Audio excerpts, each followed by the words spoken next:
প্রথম আলোর অডিও সংবাদে স্বাগত। শামসুজ্জোহা জানিয়ে দিচ্ছি দিনের প্রধান খবরগুলো। অন্তর্বর্তী সরকারের যাওয়ার সময় হয়েছে বলে মন্তব্য করেছেন সিপিডির সম্মানীয় ফেলো দেবপ্রিয় ভট্টাচার্য। তিনি বলেছেন, তাদের যতটুকু সংস্কার করার সুযোগ ছিল, যেটুকু সংস্কার করার জায়গা ছিল, যেটুকু বিচার করার জায়গা ছিল, ওনাদের দম ফুরিয়ে গেছে। 8ই ফেব্রুয়ারি রোববার সকালে রাজধানীর একটি হোটেলে অঙ্গীকার থেকে বাস্তবায়ন, রাজনৈতিক অন্তর্ভুক্তি ও গণতান্ত্রিক জবাবদিহিতা শীর্ষক প্রতিবেদন প্রকাশ অনুষ্ঠানে আমন্ত্রিত অতিথি দেবপ্রিয় ভট্টাচার্য একথা বলেন। অনুষ্ঠানের আয়োজন করে centre for governance studies CGS। Debapriya Bhattacharya বলেন, অন্তর্বর্তী সরকারের যেটুকু সক্ষমতা, যেটুকু সম্ভাবনা, তা শেষ সীমায় চলে গেছে। এখন ওনারা যেটা করতে পারেন তা হলো একটা ভালো নির্বাচন। সংখ্যালঘু সম্প্রদায়ের নির্বাচনে অংশগ্রহণের পেছনে বিদ্যমান বাধাগুলো চিহ্নিত করতে একটি জরিপ করে CGS। অনুষ্ঠানে জরিপের ফলাফল তুলে ধরা হয়। দেশের 505 জন সংখ্যালঘু সম্প্রদায়ের মানুষের মধ্যে চালানো এ জরিপের ফলাফল বলছে 50% বেশি অংশগ্রহণকালে উদ্বিগ্ন এবং 25% বেশি উত্তরদাতা নিজেকে অনিরাপদ বা চরম অনিরাপদ মনে করেন। ফলাফল প্রকাশের পর আলোচনায় দেবপ্রিয় ভট্টাচার্য বলেন, প্রধান উপদেষ্টার কথার সঙ্গে কাজের সম্পর্ক নেই। তিনি বললেন, ধর্ম বর্ণ নির্বিশেষে সবাই এক ছাতার নিচে থাকবে, কিন্তু ছাতা তো খুললই না, বৃষ্টি পড়ে যাচ্ছে। দেবপ্রিয় ভট্টাচার্য মনে করেন, আসন্ন নির্বাচন যথেষ্ট অন্তর্ভুক্তিমূলক নয়, তবে অংশগ্রহণমূলক করার সুযোগ এখনো আছে। তিনি বলেন, নারী হোক, অন্যান্য জনগোষ্ঠী হোক বা ভিন্ন মতের রাজনীতির মানুষ হোক, নির্বাচনে সবার অংশগ্রহণের সুযোগ নিশ্চিত করতে হবে। বিএনপি ক্ষমতায় গেলে রাজধানী ঢাকায় 40টি খেলার মাঠ তৈরি এবং সড়কগুলো প্রশস্ত করার প্রতিশ্রুতি দিয়েছেন দলটির চেয়ারম্যান তারেক রহমান। রোববার দুপুরের পর নিজের নির্বাচনী আসন ঢাকা 17 ইসিবি চত্বরে এক পথসভায় বক্তব্যে এই প্রতিশ্রুতি দেন তিনি। স্থানীয় বাসিন্দাদের দীর্ঘদিনের দাবির প্রেক্ষিতে বেশ কিছু উন্নয়নমূলক কাজের অঙ্গীকারও তিনি করেন। তারেক রহমান বলেন, বিএনপি সরকার গঠন করলে একটি সুন্দর শহর গড়ে তোলা হবে, যেখানে মানুষ বুক ভরে শ্বাস নিতে পারবে। তারেক রহমান বলেন, আপনাদের দোয়ায় বিএনপি 12 তারিখে সরকার গঠন করলে শুধু এই এলাকাতেই নয়, সমগ্র ঢাকা শহরে অন্তত 40টি খেলার মাঠ তৈরি করব।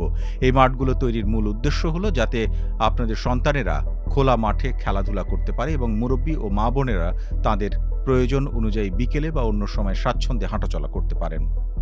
অবকাঠামো উন্নয়ন নিয়ে তারেক রহমান বলেন, ইসিবি চত্বর থেকে জসিমউদ্দিন সড়ক পর্যন্ত বিদ্যমান রাস্তাটি প্রশস্ত করা হবে।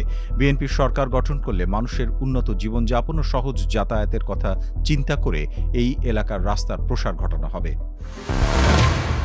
বিভিন্ন জায়গায় প্রশাসনের একটি অংশ একদিকে হেলে পড়েছে বলে নির্বাচন কমিশন ইসির কাছে অভিযোগ করেছে জামায়াতে ইসলামী।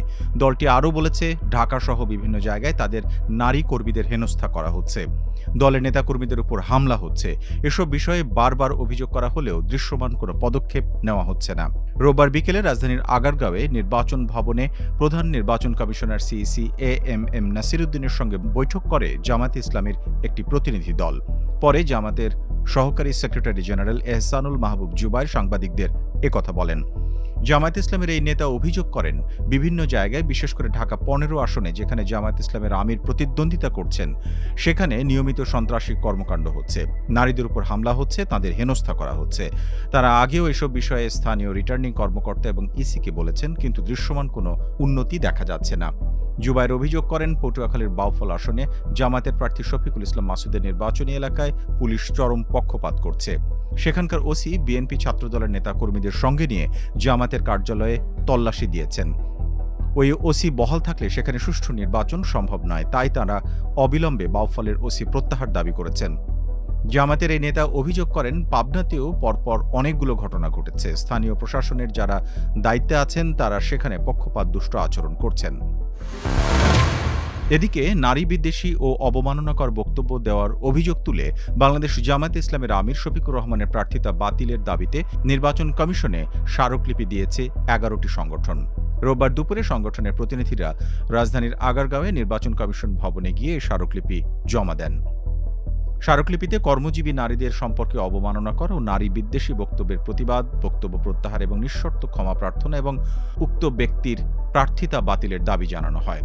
স্মারকলিপিতে বলা হয়, সম্প্রতি জামায়াতের আমির শফিকুর রহমান তার ভেরিফাইড এক্স অ্যাকাউন্ট থেকে কর্মজীবী নারীদের সম্পর্কে যে মন্তব্য করেছেন তা চরম অবমাননাকর ও কুরুচিপূর্ণ। এতে নারীর শ্রম, মর্যাদা এবং সামাজিক ভূমিকার প্রতি সরাসরি অস্বীকৃতি প্রকাশ পেয়েছে, যা সংবিধান স্বীকৃত সমতা ও মানবাধিকারের পরিপন্থী। সংগঠনগুলোর অভিযোগ, সংশ্লিষ্ট দল এই মন্তব্যকে হ্যাকিংয়ের ফল বলে দাবি করলেও ভেরিফাইড অ্যাকাউন্ট থেকে প্রকাশিত বক্তব্যের ক্ষেত্রে এমন ব্যাখ্যা গ্রহণযোগ্য নয়। এ বিষয়ে কোনো নিরপেক্ষ তদন্ত বা প্রামাণ্য তথ্য এখনো প্রকাশ করা হয়নি। উল্টো হ্যাকিং সংক্রান্ত মামলায় এক ব্যক্তিকে গ্রেপ্তার দেখানো হয়েছে। পুলিশের পক্ষ থেকে এ বিষয়ে পরস্পর বিরোধী তথ্য দেওয়া হয়েছে, যা পুরো দাবিকে আরও প্রশ্নবিদ্ধ করে। সংগঠনগুলো 4টি দাবি উপস্থাপন করেছে। দাবিগুলো হলো অবিলম্বে অবমাননাকর বক্তব্য প্রকাশ্যে প্রত্যাহার, কর্মজীবী নারীদের কাছে নিঃশর্ত ক্ষমা প্রার্থনা, নারীর মর্যাদা ক্ষুণ্ণ করে ভবিষ্যতে এমন বক্তব্য থেকে বিরত থাকার অঙ্গীকার, নির্বাচন কমিশনের আচরণবিধি অনুযায়ী ব্যবস্থা গ্রহণ এবং শফিকুর রহমানের প্রার্থিতা বাতিল করা।